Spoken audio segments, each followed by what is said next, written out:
Cette terre fertile favorise la culture biologique du riz et les prédateurs l'ont bien compris. Alors,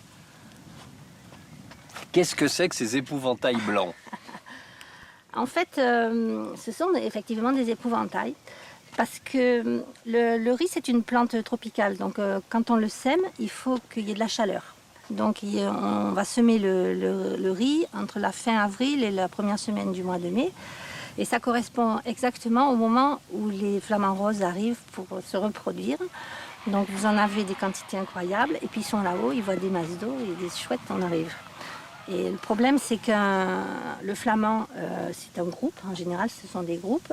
Et il a un bec qui est recourbé comme ça. Donc en fait, il va piétiner le fond du sol pour faire bouger les petites bêtes qui nagent et il va les filtrer dans son bec.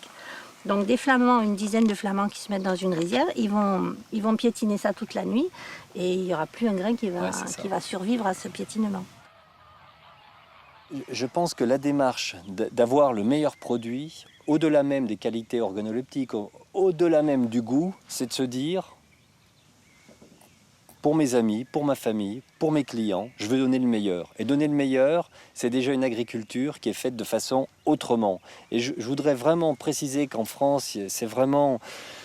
Au niveau du bio, il y a une législation qui est vraiment très précise, qui est très draconienne, et que déjà, dès le départ, on sait qu'on va avoir un produit de qualité exceptionnelle. Et après, la façon dont on va l'apprêter, la façon dont on va le cuisiner, forcément, il y aura des lettres de noblesse, parce que ce produit, il est noble. Parce que ce produit, il est noble.